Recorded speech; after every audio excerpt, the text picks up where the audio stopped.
Cyber bullying صرف قانون کے ذریعے ختم ہوگی، یا جو سوشل میڈیا پہ کرائم ہو رہے ہیں، فشنگ ہے اور ایک دوسرے کو اسالٹ کرنا، یا اس کے لیے کوئی اور سمجھتے ہیں آپ میکنزم یا ایسی ایپس متعارف کروانی پڑیں گی؟ سر دیکھیں، دو طرح کے طریقے ہیں کسی بھی جرم کو ختم کرنے کے لیے. ایک تو یہ کہ اس کا پراپر لا ہو، تھرو لیجسلیشن آپ اس کو کیٹر کریں. دوسرا ہے آپ کی سوسائٹل ویلیوز، کہ مجھے یہ پتہ ہو کہ میں اگر سوشل میڈیا کا کنزیومر ہوں تو میں نے اس اسپیس کو اپنے باقی یوزرز کے لیے ایکسیپٹیبل بنانا ہے، اور میں نے کسی کو بلی نہیں کرنا، میں نے کسی کے خلاف بات نہیں کرنی. انفارچونیٹلی پاکستان میں صرف ایک ادارہ ہے FIA جو سائبر بلنگ پہ کام کرتا ہے. اس کی بھی کیپیسٹی کافی لمیٹڈ ہے. لمیٹڈ کیوں ہے کہ مجھے فار انسٹنس آپ اچھے نہیں لگتے، میں ایک ٹویٹر اکاؤنٹ بناؤں گا اور میں آپ کے خلاف پروپیگنڈا شروع کر دوں گا. اب ٹویٹر یہ کہتا ہے کہ جو کام میں کر رہا ہوں وہ فری اسپیچ میں فال کرتا ہے اور وہ پروپیگنڈا نہیں ہے. آپ FIA کے پاس جائیں گے، FIA ٹویٹر کو لکھے گا کہ ہمیں اس اکاؤنٹ کی ڈیٹیلز دے دیں. وہ ڈیٹیل اگر ٹویٹر کہتا ہے کہ یہ فری اسپیچ میں فال کرتی ہے تو وہ نہیں دی جائے گی. سو اب میں آپ کے خلاف پروپیگنڈا کر رہا ہوں، آپ کچھ بھی نہیں کر سکتے، اور اس کا پھر آپ کی مینٹل ہیلتھ پہ کیا امپیکٹ ہو رہا ہے یہ صرف آپ کو پتہ ہے. انفارچونیٹلی سوشل میڈیا پہ بہت سارے رشتے بنتے ٹوٹتے ہیں، بہت ساری چیزیں بنتی بگڑتی ہیں.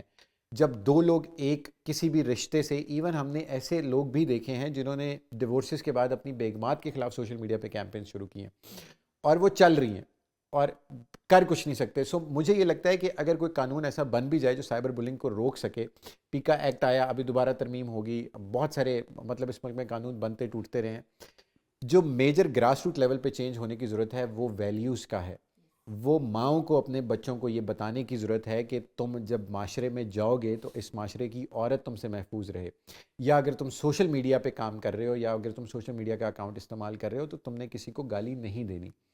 اگر اس معاشرے کی عورتوں کو اس معاشرے کے مردوں سے سیفٹی مل جائے تو وہ چاہے سوشل میڈیا ہے یا وہ چاہے آن گراؤنڈ ہے، مجھے لگتا ہے کہ آدھے ہمارے مسئلے حل ہو سکتے ہیں. ویسے مردوں کو بھی ہے، آپ نے مردوں کو بھی ہے، مرد بھی بلی ہوتے ہیں، مرد بھی ڈاکٹر صاحب بلی ہوتے ہیں، اور مردوں کو زیادہ گالیاں پڑتی ہیں، اور مرد پہ سب سے زیادہ پریشر یہ ہے کہ تم مرد ہو، تم رو نہیں سکتے. ہم فیمنائی بیسس پہ اگر آ جاتے ہیں نا، مرد اور عورت کی جنگ سے پہلے ہمارا جو سفر ہے نا ایک انسانیت کا، ہم اس سے بہت پیچھے ہو گئے.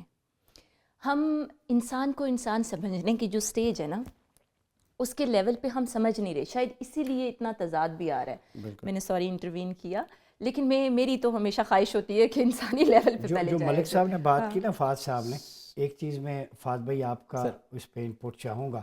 جو آپ نے کہا نا کہ ایکس وائف تھی، ڈائیورس ہو گئی، پھر اس کی پرائیویسی سوشل میڈیا، اس پہ قرآن اور حدیث بالکل کلیئر ہے. ایون حق مہر آپ نے جو دے دیا، جو سامان وہ واپس مت لو ایک، اور اس کی پرائیویسی جو ہے وہ شیئر نہ، بریچ نہ ہو. یہ قرآن میں بھی. اس کا مطلب ہے کہیں نہ کہیں ہمیں جو قرآنک ایجوکیشن، احادیث کی سنت و سیرت وہ لیک کر رہی ہے.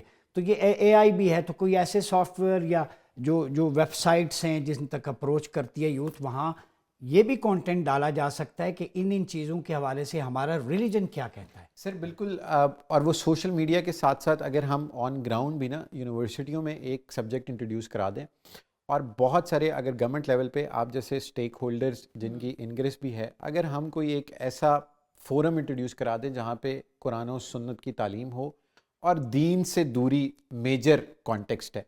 اگر آپ کا دین کیا ہے، مطلب بیسکس اگر آپ کچھ چیزیں سائڈ پہ کریں تو آپ کا دین آپ کو کہہ رہے ہیں لوگوں سے اخلاق بہتر رکھو، be kind to your people, آس پاس کے لوگوں کی آپ عزت کریں، کسی سے نفرت نہ کریں، کسی کو گالی نہ دیں.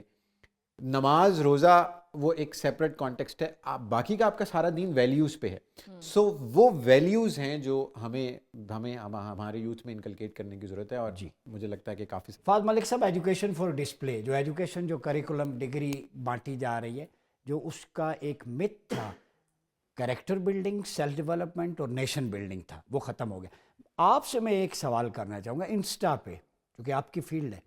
ایک بندہ ہے لگژری گاڑی سے 80 لاکھ کی، 1 کروڑ کی اتر رہا ہے، 1-2 گارڈز ہیں، واہ ہے. جیسے موٹیویشنل بڑے بڑے سپیکرز ہوتے ہیں، ہر کسی کا اپنا دھندا ہے، لیکن لوگوں کو وہ کہتے ہیں جی شارٹ کٹ. اب جو لڑکا یونیورسٹی جائے گا وہ کہے گا میں فیس بھی دوں، 3 سال ڈگری کا انتظار بھی کروں، یہ میٹرک پاس ہے، راتوں رات ارب پتی بن گئے. اس کانسیپٹ کو آپ کیسے دیکھتے ہیں؟ بڑی تیزی سے پھیل رہا ہے. سر انٹرنیٹ پہ نا ہر چیز کی ایکسیپٹنس نہیں ہے. ایکسیپٹنس صرف ان چیزوں کی ہے جو آپ کو ڈوپامین رش دیتی ہیں، جو آپ کو ایکسائٹ کرتی ہیں.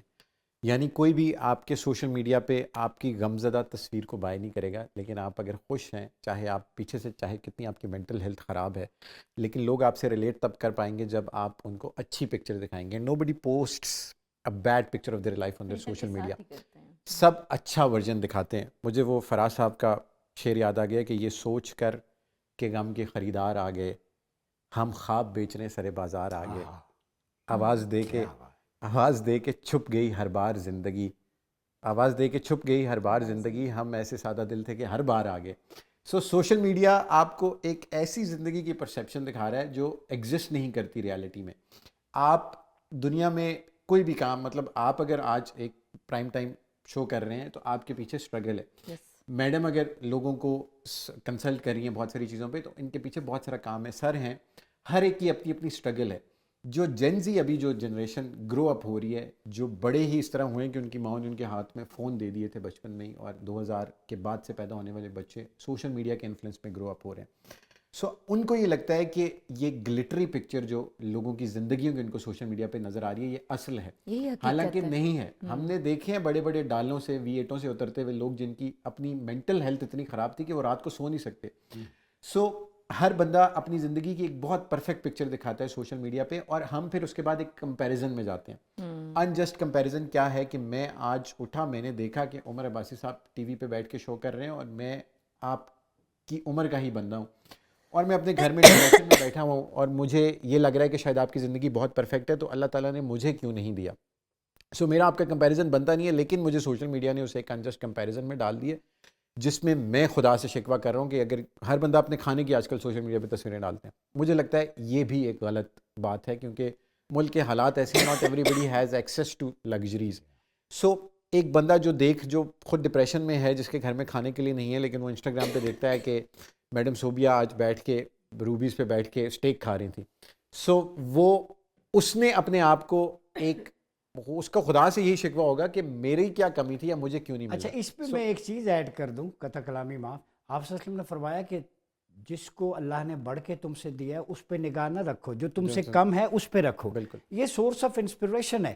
اور شیخ سعدی کو ایک دفعہ اپنے گلا کیا، پاؤں میں جوتے نہیں تھے تو اللہ سے گلا کیا، محبت تھی صوفیاء کی. تو مسجد میں گئے، بندے کے پاؤں ہی نہیں تھے، سجدے میں ہے اور اللہ سے کہہ رہا ہے کہ مولا تیرا لاکھ لاکھ شکر، تو نے پیشانی سلامت رکھی کہ جبین نیاز تیری بارگاہ میں جھکا سکوں. غش کھا کے بے ہوش ہو گئے. تو ایک میتھڈ یہ بھی ہے، تو میرے خیال میں اس کو پروموٹ کرنا چاہیے. سوشل میڈیا آپ کو آپ سے اوپر والوں کے ساتھ کمپیریزن میں ڈالتا ہے، اور اگین پھر بات وہیں آپ کی ویلیوز پہ آ جاتی ہے کہ آپ نے شکر ادا کرنا ہے ہر اس حال میں جو بھی اللہ تعالیٰ نے آپ کو دیا ہوا ہے. اور ایونچولی، کیونکہ یہ نیچر کا بھی قانون ہے کہ آپ جتنا شکر ادا کرتے ہیں جن چیزوں کا، خدا کی ذات ان کو اتنا ہی ملٹیپلائی کرتی ہے.